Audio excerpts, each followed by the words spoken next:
E nós vamos conversar com a cientista política, professora da PUC de São Paulo e da Escola de Sociologia e Política de São Paulo, Rosemary Segurado. Bom dia, Rosemary. Bom dia, Glauco. Bom dia a todos que nos ouvem aqui. Rosemary, ontem uma operação da Polícia Federal acabou prendendo 5 pessoas suspeitas de desviar verbas do Ministério da Educação e entre os presos estava o ex-ministro Milton Ribeiro. Foi uma operação que teve como ponto de partida áudios vazados de uma reunião do ex-ministro com prefeitos em março desse ano e apontando ali um suposto esquema de favorecimento a indicações de pastores para a liberação de verbas no MEC. Do ponto de vista político, como é que você viu esse episódio, Rosemary? Bom, acho que o episódio é da maior gravidade, já era quando o ministro acabou sendo demitido por essas mesmas denúncias, e agora fica muito mais grave, ainda não há uma confirmação ao certo do que desencadeou a prisão, embora as investigações continuassem, mas, ao que tudo indica, há o recebimento na conta do ministro ou da sua esposa de recursos, né, provenientes de corrupção por parte dos pastores que, inclusive, na época em que o ministro foi demitido, né, havia registro de frequência de mais de 100 visitas, né, ao Palácio do Planalto. Então, assim, há muitas questões a serem esclarecidas.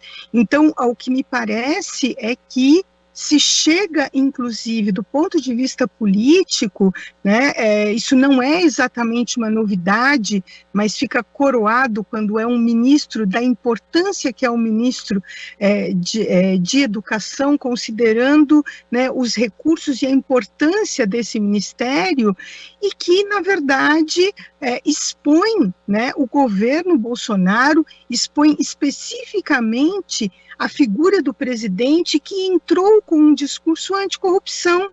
E essa é mais uma, volto a dizer, mais uma denúncia, mas a dimensão dessa denúncia é muito grave, inclusive há áudios que circulam com declarações do ministro dizendo que atendeu a pastores evangélicos a pedido do presidente Bolsonaro.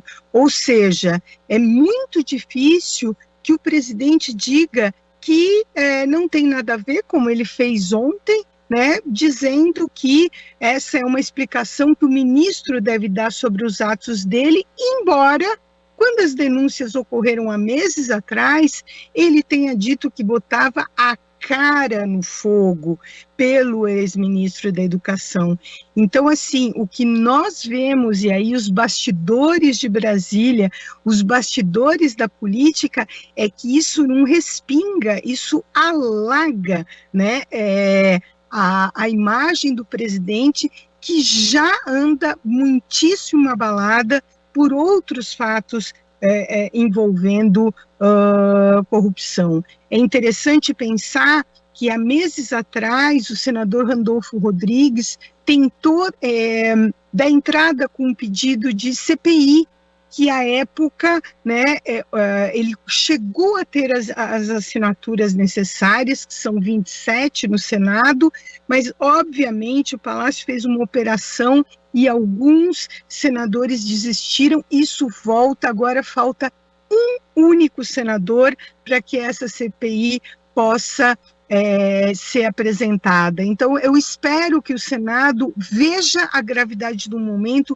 e, como professora, como educadora, gostaria de dizer que tudo isso acontece após sucessivos cortes de recursos do MEC, prejudicando universidades importantíssimas do nosso país, já dizendo que não tem verba para pagar as contas de luz desse mês. Então, o que nós vemos é a corrupção ocorrendo, enquanto os cortes de verbas são frequentes na educação. É lamentável, e eu espero sim, né, que hoje a gente tenha sinais mais claros e concretos da continuidade dessa investigação.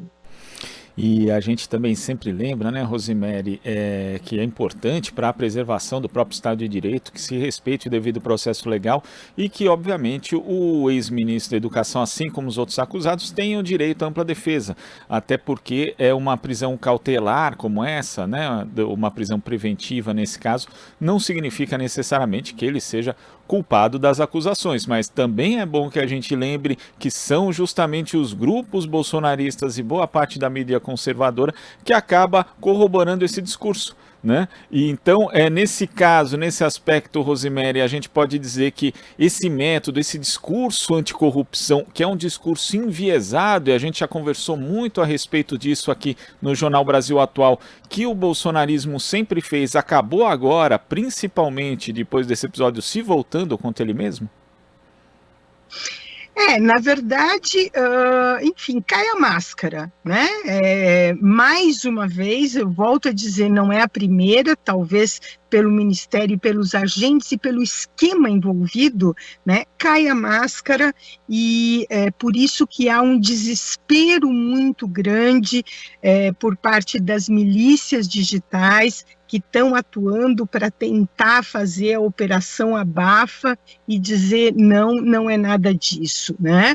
Evidentemente, o ministro ele precisa ser ouvido, ele tem direito à defesa, assim como, porque eu estou falando do ministro, mas outros pastores envolvidos nessa denúncia também foram presos, porque o esquema, né, inclusive é muito interessante, o ministro falava, não passa mais pela política, né, vem direto comigo, ou seja, ele mostrou à época, né, que era diretamente com ele que os desvios iam ser feitos, inclusive também à época das denúncias, colocando que havia verbas, né, que estavam sendo desviadas da educação para a construção de igrejas. Eu não tenho nada contra a construção de igrejas, não tenho nada contra nenhum tipo de prática religiosa e todas merecem ter os seus templos para os seus cultos, não com verba pública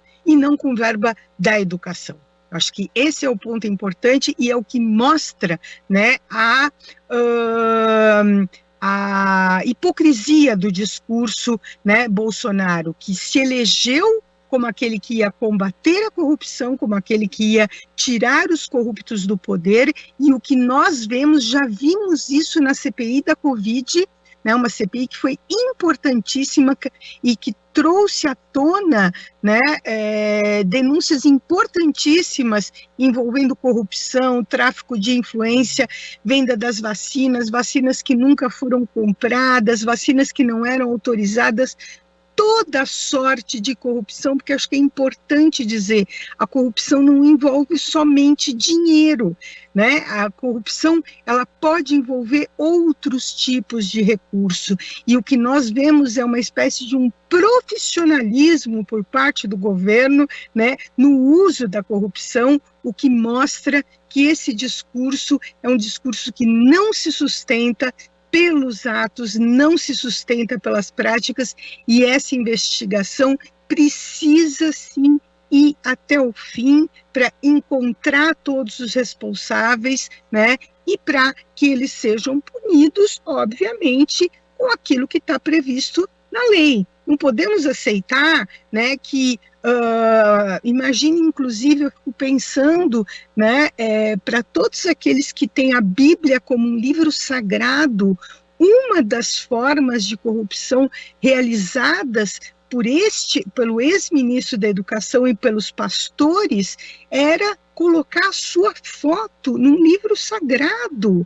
É inaceitável, né? Um afronta, é um ataque, e vender, né, por milhões, por um custo muito alto, muito além do que, né, uma Bíblia impressa pode ter, ou seja, mistura inclusive a fé das pessoas, mistura a religiosidade, ou seja, entra num campo sagrado do ponto de vista religioso, mas entra num ponto sagrado também do ponto de vista do Estado democrático, que é a transparência transparência das ações e que a investigação atinja, inclusive, quem atingir, e sim, poderíamos dizer, pode chegar ao presidente da República, à medida que o ministro diz que muitos dos pastores que ele atendeu foram indicados pelo atual presidente.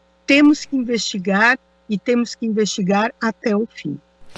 Inclusive, Rosemary, quando a gente fala de transparência, temos que lembrar que o governo do Jair Bolsonaro impôs sigilo em informações relativas aos encontros do presidente com os pastores Gilmar Santos e Arilton Moura. Ou seja, um governo também que fala muito em transparência, em combate à corrupção, mas que impõe esse tipo de condição. As relações que foram estabelecidas entre o próprio presidente e esses pastores, justamente parece que não quer muita investigação, até por conta, né, do que a gente vê também, que essa investigação só surgiu a partir do momento em que o ministro virou ex-ministro e perdeu o foro por prerrogativa, já que também temos aí a conduta do Procurador-Geral da República, Augusto Aras, no mínimo deliberadamente negligente, em alguns casos atingindo o governo, Rosemary? Sim, alguns dos pontos importantes do que você coloca, a questão da transparência.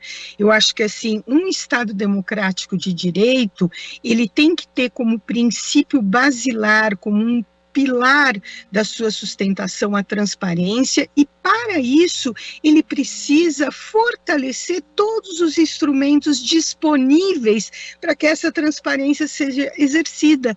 Nós temos isso no Brasil, né? Vários procedimentos, várias legislações que já foram adotadas. O que o presidente faz? Qualquer questão que ele não quer que venha a público da sua ação como presidente, não das suas questões pessoais, ele coloca, né, em sigilo, ou seja, mostrando que ele enfraquece, né, as medidas de transparência que garantem que a corrupção, que ajudam a garantir que a corrupção não seja exercida. E faz isso, quer dizer, quando ele coloca em sigilo, né, as visitas que os pastores realizaram, parece que são 100 aproximadamente nos registros de entrada no palácio, né, é porque ele tem algum medo, é porque ele tem algo a esconder,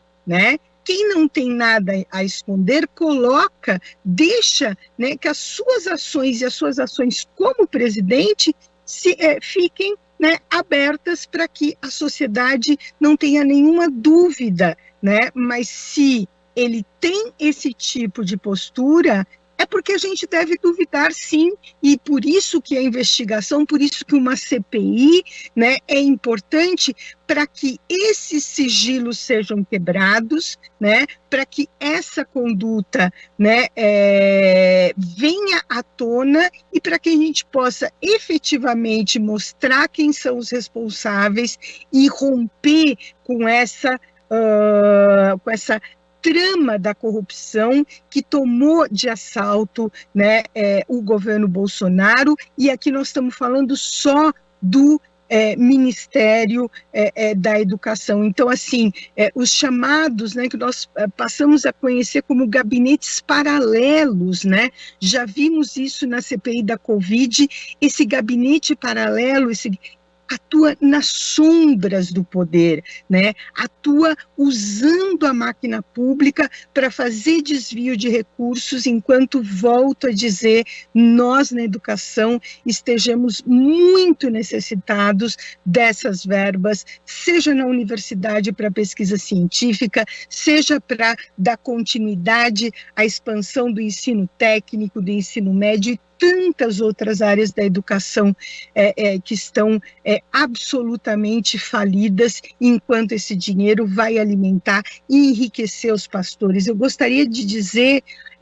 ouvi no rádio hoje, que um dos pastores, ontem, um dos que foram presos, né, pediu recursos, né, num culto anteontem ou ontem, para dar continuidade à sua a construção da sua igreja, né? Então nós vemos aí né, essa prática que ele faz, né, na sua igreja, né, é uma prática que eles levaram para o ministério, né, e onde se chegava ali e os recursos eram fartamente liberados, né, para alimentar, né, uma determinada prática religiosa. Isso é ilegal, isso é verba pública, isso é verba destinada à educação, aprovada, né, por congressistas, e que está sendo desviada, a gente poderia dizer com todas as palavras, roubada do povo brasileiro. Agora, Rosemary, você mencionou a questão da possibilidade de uma CPI. O senador Randolfo Rodrigues vem colhendo assinaturas, né? Até ontem à noite estava uma assinatura de conseguir o número mínimo para requisitar a instalação de uma comissão parlamentar de inquérito para investigar justamente o MEC, para investigar a área da educação no governo de Jair Bolsonaro. O presidente do Senado, no entanto, Rodrigo Pacheco, ele já se manifestou contrário à instalação dessa CPI, falou do período eleitoral, disse que não vê fato determinado, e nós sabemos que o presidente dessa casa tem um alinhamento mais discreto, é verdade, do que Arthur Lira, mas se alinha ao governo, tanto que não quis também instalar a CPI da Covid. A comissão só foi instalada depois que o Supremo Tribunal Federal não interferiu, mas determinou o cumprimento da Constituição, já que na Constituição Federal tem ali os pré-requisitos para a instalação desse tipo de comissão que já haviam sido preenchidos à época. Você acredita na viabilidade dessa CPI, mesmo com o presidente do Senado declarando que não é favorável a essa instalação, Rosemary? Olha, eu acredito assim e gostaria de fazer um apelo, na verdade, né? Eu acho que o presidente do Senado, ele tem todas as condições de garantir que essa transparência seja feita por meio da investigação. Então, assim, deixe de lado o seu alinhamento, né, mesmo que tímido, mesmo que não tão escandaloso como é o alinhamento do presidente da Câmara, né, e esclareça a população, né, dê oportunidade para que as investigações esclareçam e faça com que o mandato do Senado, os nossos representantes, esteja, né, cumprindo um dos princípios fundamentais, que é a fiscalização dos poderes, né? Para isso elegemos senadores, para isso elegemos deputados, né? Então, eu acho que o volume, né? Ontem a imprensa não disse outra coisa, claro, né? Não se tratava de outro tema, dada a gravidade disso, né? A população está absolutamente indignada e querendo respostas claras, e respostas claras que só podem vir por meio de uma investigação com transparência e que se possa acompanhar, como vimos na CPI da Covid. Quantas e quantas questões nós não sabíamos que ocorria naquele Ministério da Saúde e que ficamos sabendo, né, naquele momento. Isso pode ocorrer, né, com relação a essa CPI do MEC. Então, eu acho que aqueles que, de fato, né, têm apreço à transparência como um elemento fundamental de uma sociedade democrática, como um elemento fundamental de garantia dos direitos, né, da população. Eu tenho o direito de saber como que o orçamento do meu ministério, né, do Ministério da Educação é tratado, né, e quando temos denúncias tão fortes, né, evidentemente que a necessidade de uma CPI se redobra. Sabemos que, né, vai se tentar por todas as vias impedir que uma CPI seja instalada, e sabemos qual é o motivo, né? Sabemos que estamos aí há 3 meses das eleições, né? E que, evidentemente, né, muitas coisas que podem vir a público da conduta pouco republicana do Ministério da Educação e do presidente, né, podem afetar ainda mais a sua candidatura. E agora eu acho que pode pegar um aspecto importante, né, porque a gente está falando de educação, mas a gente está falando de um público, né, de um segmento da sociedade, que é o segmento evangélico, no qual o presidente tem uma aproximação importante. Esse público está estarrecido, esse público quer respostas, esse público quer saber, né, como a sua fé, né, acaba sendo negociada como moeda de troca nesse ministério, para enriquecimento de pastores, até ouro eles chegaram a receber nessas negociações. Tudo isso precisa ficar claro, precisa ficar transparente, e eu acho que a melhor opção do presidente do Senado, né, é se mostrar sim como um democrata, como um republicano, e aceitar, né, que parcela do Senado, que quer as investigações, que já assinou o pedido de CPI, instale e comece imediatamente, né, essa negociação. Nós não podemos, né, ir para um processo eleitoral com denúncias tão graves envolvendo pessoas tão importantes, entre elas um dos candidatos que está aí, né, pleiteando a sua reeleição, né, o ex-presidente. Rosemary, queria agradecer a sua participação hoje aqui no nosso Jornal Brasil Atual. Muito obrigado, até a próxima.